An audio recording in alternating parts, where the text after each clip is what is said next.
এবার এবার তোরা এখান থেকে চলে যা। আমি আমার কাজ সম্পন্ন করে ফেলেছি।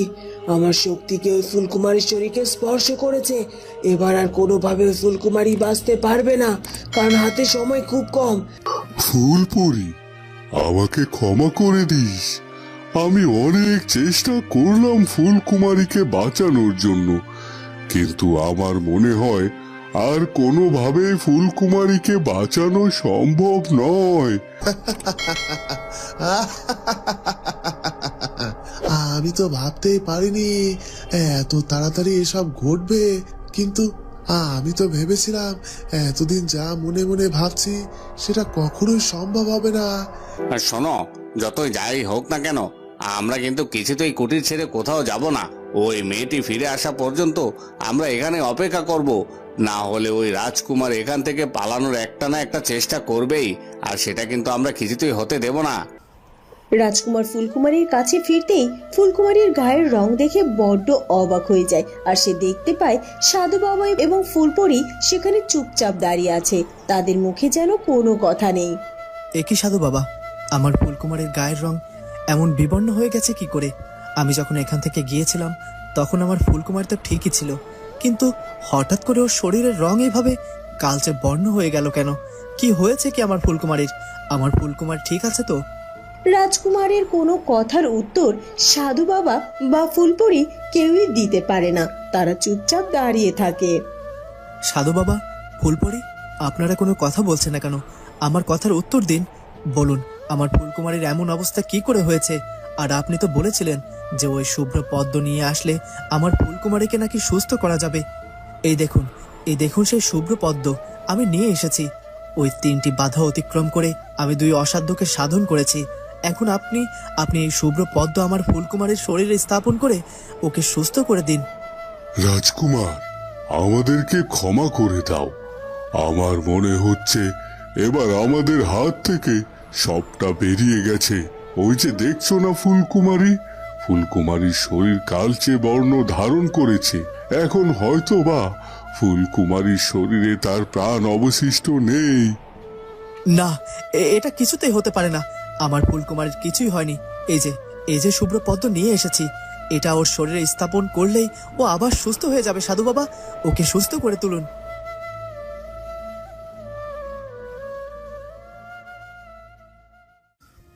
ওদিকে রাজ্যের এমন পরিস্থিতিতে রাজামশাই ভীষণ ভেঙে পড়ে, আর মনে মনে সে খুশিতে আত্মহারা হয়ে থাকে। মহারাজ, আপনার দুশ্চিন্তা দেখে তো আমার বড্ড আনন্দ হচ্ছে। আপনি আপনি চিন্তায় ছটফট করছেন আর আমি শান্তি পাচ্ছি, এটাই তো দেখতে চেয়েছিলাম। আপনি আমাকে আর আমার মেয়েকে অনেক কষ্ট দিয়েছেন, এবার দেখুন কষ্ট সহ্য করতে কেমন লাগে। মন্ত্রী মশাই, ওদিকে কি খবর? কিছু কি জানতে পেরেছেন? আমাদের সৈন্যরা সঠিকভাবে নিজেদেরকে অক্ষত রেখে যুদ্ধ করতে পেরেছে তো? মহারাজকে এমন ভাবে বলতে হবে যেন আমাদের সৈন্যরা যুদ্ধ জয় করে ফেলেছে, আর তাতে করে মহারাজ আর বাড়তি কোনো সৈন্য প্রয়োগ করবে না। এতে করে রাজকুমার প্রতাপের কাছের সৈন্যগুলো আমাদের সৈন্যগুলোকে একে একে হত্যা করে ফেলবে। আর তখন মহারাজের যা অল্প কিছু সংখ্যক সৈন্য আছে তারা এমনিতেই ভয়ে পালিয়ে যাবে। আর তাছাড়া রাজকুমারের দিদিমা তো আমাকে আশ্বস্ত দিয়েছেন যে রাজ্যকে পরাজিত করতে পারলে আমাকে অনেক বড় পুরস্কার দেবেন, এমনকি রাজ্যটিও আমার হাতে তুলে দিতে পারেন। কি হলো কি মন্ত্রী মশাই? আপনি এভাবে চুপ করে আছেন কেন? বলুন, ওদিকের কি খবর? মহারাজ, আপনি চিন্তা করবেন না। আমাদের সৈন্যরা যথেষ্ট অগ্রগতির সাথে শত্রু সেনাদের সাথে লড়াই করেছে, আর নতুন করে কোনো সৈন্য নিয়োগ করার দরকার নেই। আমার বিশ্বাস আমাদের যে সৈন্য পাঠানো হয়েছে তারা তারা একাই পারবে সৈন্যদেরকে দমন করতে। তাই নাকি? কিন্তু আমাদের সৈন্যরা তো এতটা শক্তিশালী নয় যে ওরা ওদেরকে এত তাড়াতাড়ি দমন করতে পেরেছে। তাহলে কি শত্রুরা আমাদের সৈন্যদের থেকে অনেক বেশি দুর্বল? হ্যাঁ মহারাজ, সেটা তো মনে হচ্ছে। আপনি এত চিন্তা করবেন না, আপনি নিশ্চিন্তে থাকুন। আর তাছাড়া আমি নিজে থেকে সবকিছু বোঝার চেষ্টা করেছি। এ কথা বলে মন্ত্রী মশাই সেখান থেকে চলে যায়। কিন্তু মন্ত্রীর কথাতে রাজামশাই কিছুতেই যেন স্বস্তির নিঃশ্বাস ফেলতে পারে না। তার চিন্তা যেন আরো বেড়ে যায়। সে কতটা সময় হলো আমি প্রাসাদে ফিরে এসেছি, কিন্তু এখন পর্যন্ত পিতামশাইয়ের সাথে তো দেখাই হলো না। পিতামশাই কোথায় গেল কে জানে। এই সময় তো তিনি রাজপ্রাসাদেও যান না, তাহলে কোথায় গেলেন তিনি?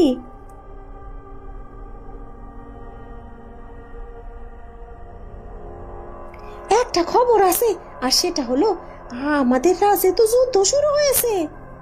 কি কি বলছিস কি দাসী? রাজ্যে যুদ্ধ শুরু হয়ে গেছে মানে? আমি তো তোর কোনো কথাই বুঝতে পারছি না।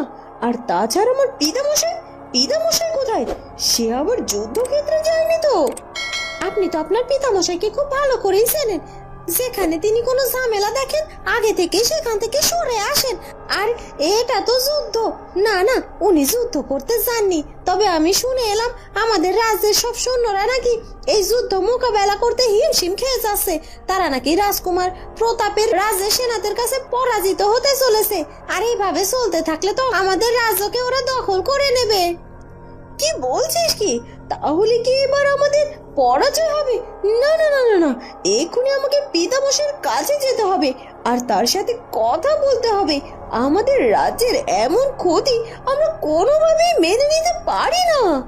তখনই মন্ত্রীমশাই সেখানে এসে হাজির হয়। এই তো আপনার পিতামশাই চলে এসেছে, এখন আপনি ওনার সাথে কথা বলুন, আমি বরং যাই।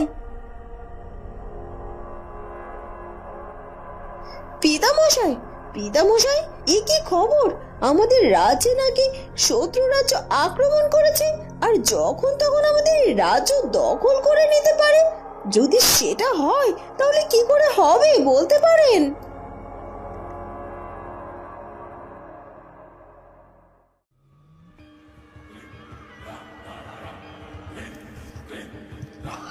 সুমন, খেলা তো জমে উঠেছে রে।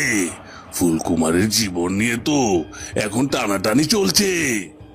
কি বলছেন কি? ফুলকুমারীর জীবনে টানাটানি চলছে মানে? তার মানে কি ওই তন্ত্রসাধিকার জীবন শেষ করে দিয়েছে? ফুলকুমারী কি মৃত্যুবরণ করেছে?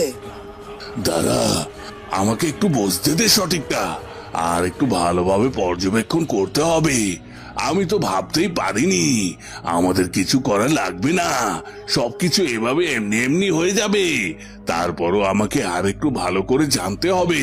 তুই একটু অপেক্ষা কর, আমি এক্ষুনি সব তোকে জানাচ্ছি।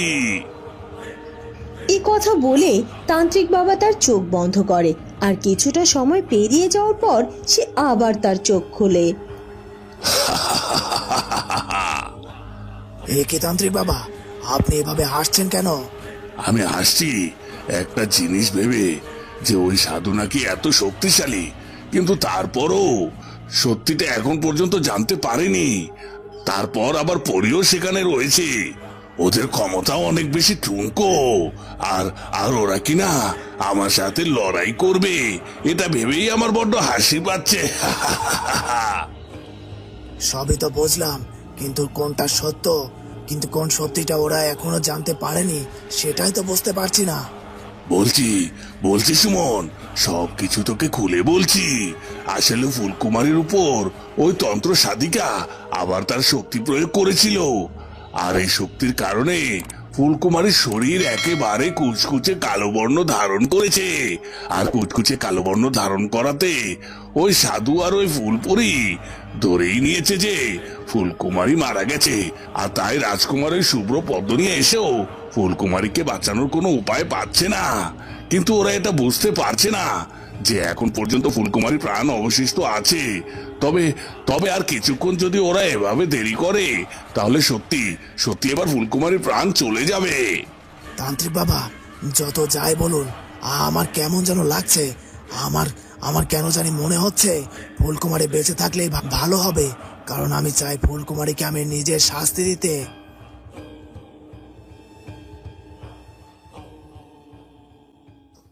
ফুলপরি, আমার হাতে আর সময় নেই, এবার যে আমাকে বিদায় নিতে হবে।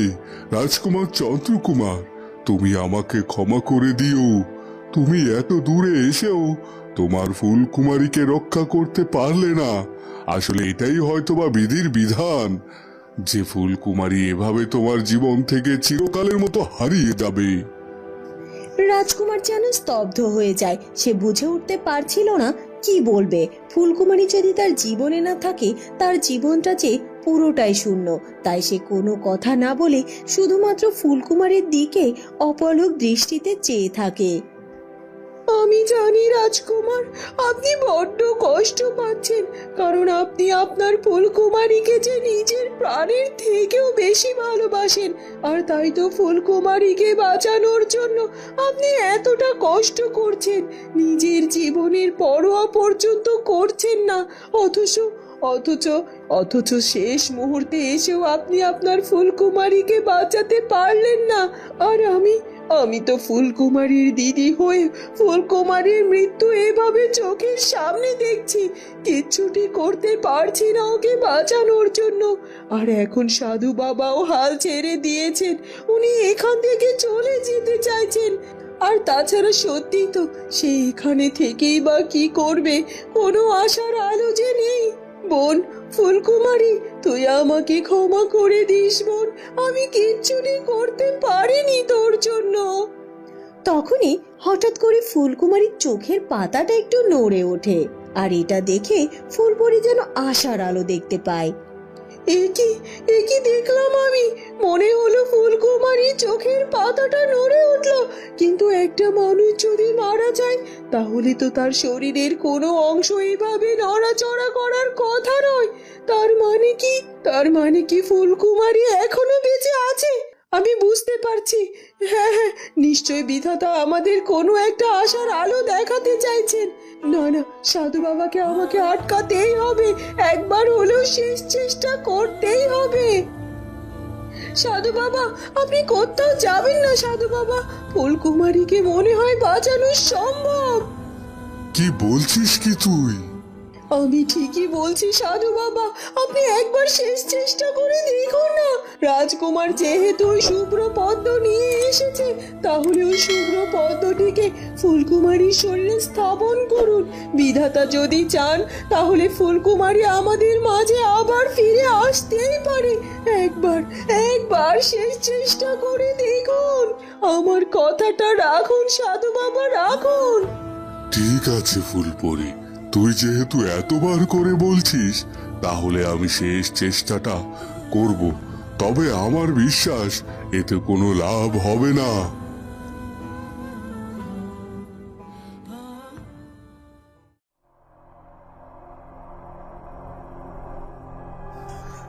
মহারাজ, মহারাজ, সর্বনাশ হয়ে গেছে মহারাজ। আমার মনে হয় এবার কোনোভাবেই আমাদের রাজ্য আর রক্ষা করতে পারবো না। ওই শত্রু সেনাদের হাতে আমাদের রাজ্য হয়তো দখল হতে চলেছে। এসব কি বলছো কি? আমাদের সৈন্যরা এভাবে পরাজিত হতে চলেছে?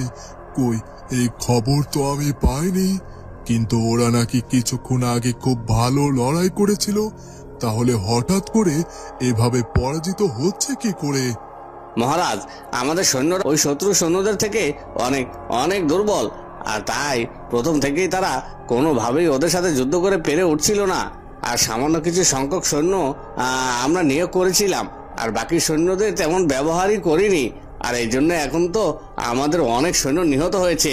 এখনো যদি আমরা বাকি সৈন্য ব্যবহার না করি, তাহলে যে আমরা খুব তাড়াতাড়ি পরাজিত হয়ে যাব। কি বলছো কি? তাহলে মন্ত্রী মশাই এতক্ষণ আমাকে যা বলেছে মিথ্যে বলেছে? না, মন্ত্রী মশাইয়ের উপর আমার ভরসা করে একেবারেই উচিত হয়নি। প্রহরী, যাও, এক্ষুনি যাও, আর যত সৈন্য আমাদের সব সৈন্যদেরকে একসাথে যুদ্ধ করতে আহ্বান করো। আর যে করে হোক আমাদের রাজ্যকে রক্ষা করতেই হবে। আর মন্ত্রী মশাইকে আমি পরে দেখে নেব। আগে মহারাজ, আমি এক্ষুনি যাচ্ছি।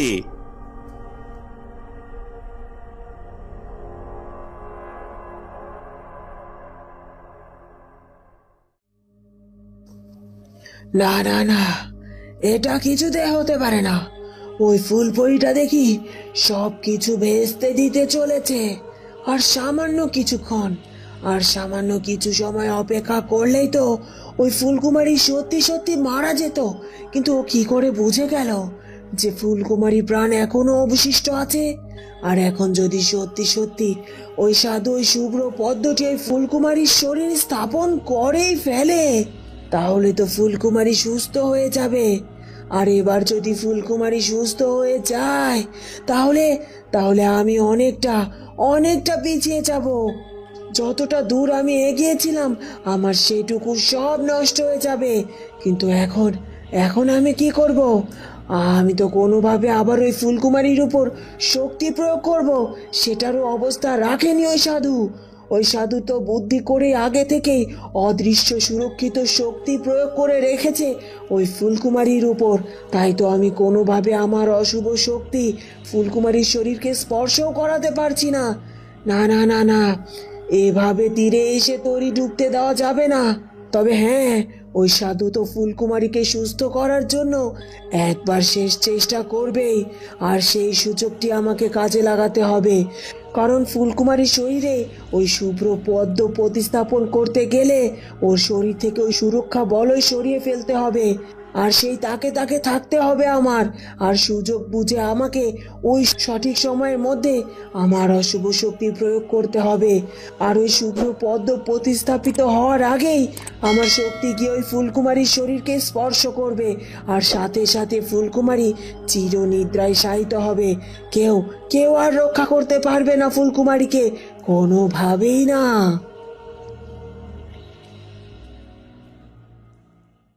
ঠিক আছে, তাহলে আর সময় নষ্ট করা ঠিক হবে না। তাহলে আমাদের যা করার এখনই করতে হবে। ফুলপরি, তোকে বলেছিলাম ফুলকুমারীকে সুস্থ করতে গেলে তোর সব শক্তি বিসর্জন দিতে হবে। তুই কি প্রস্তুত আছিস? হ্যাঁ সাধু বাবা, আমি পরিপূর্ণভাবে প্রস্তুত আছি।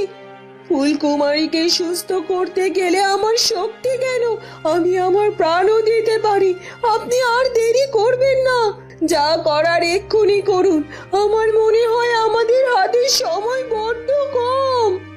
হ্যাঁ, ঠিক আছে রাজকুমার চন্দ্রকুমার, তোমার হাতের ওই ফুলটি এখন ফুলকুমারীর সামনে রেখে দাও। এরপর রাজকুমার চন্দ্রকুমার সেই ফুলটি ফুলকুমারীর সামনে রেখে দেয়। আর সাধু বাবা আর একটু দেরি না করে ফুলপরির শরীরে শক্তি প্রয়োগ করে। ফুলপরির শরীরে এই শক্তি প্রয়োগ করার সাথে সাথে ফুলপরির শরীর থেকে একটা শক্তি নির্গত হয়, আর সেই শক্তি গিয়ে সেই শুভ্র পদ্ম ফুলকে স্পর্শ করে। এই যে শুভ্র পদ্ম ফুল, তুমি আর অপেক্ষা করো না, তুমি ফুলপরির শরীর থেকে তার সমস্ত শক্তি গ্রহণ করো, আর নিজে পরিপূর্ণ হয়ে ফুলকুমারীর শরীরে প্রতিস্থাপিত করো। ফুলকুমারীকে প্রাণ ফিরিয়ে দাও, ওকে সুস্থ করে তোলো। আমি এক্ষুনি ফুলকুমারীর শরীর থেকে ওই সুরক্ষা বলয়টি সরিয়ে ফেলার ব্যবস্থা করছি। এরপর সাধু বাবা ফুলকুমারীর শরীর থেকে সেই অদৃশ্য সুরক্ষা বলয়টি সরিয়ে দেয়, আর সাথে সাথে সেই পদ্ম ফুলটি মুহূর্তের মধ্যেই শূন্যে উঠে যায়। আর তখনই তন্ত্রমাতা প্রয়োগ করা সেই অশুভ শক্তিটি সেদিকে এগিয়ে আসতে থাকে, আর ধীরে ধীরে ফুলকুমারীর দিকে এগিয়ে যেতে থাকে। এ কি, ওই তন্ত্রমাতা দেখি আবার তার শক্তি প্রয়োগ করছে, আর এক্ষুনি তো ওই শক্তিটি ফুলকুমারীর শরীরে স্পর্শ করবে। শুভ্র পদ্ম, তুমি আর একটু দেরি করো না। ওই কালো শক্তি ঠিক ফুলকুমারীর শরীরে স্পর্শ করার আগে তুমি ফুলকুমারীর শরীরে প্রতিস্থাপিত হও, না হলে যে ফুলকুমারীকে আর কোনোদিনও কোনোভাবে রক্ষা করা যাবে না। এরপর সেই শুভ্র পদ্মটি ফুলকুমারীর দিকে এগিয়ে যেতে থাকে, আর সেই কালো শক্তিটিও এগিয়ে আসতে থাকে ফুলকুমারীর দিকে। বন্ধুরা, কি হতে চলেছে এরপর সেটা জানবো আমরা ফুলকুমারী গল্পের পরবর্তী পর্বে। আর আমাদের আজকের পর্বটি ভালো লাগলে অবশ্যই আমাদের চ্যানেলটিকে সাবস্ক্রাইব করে দিও। দেখা হবে নতুন পর্বে। ধন্যবাদ।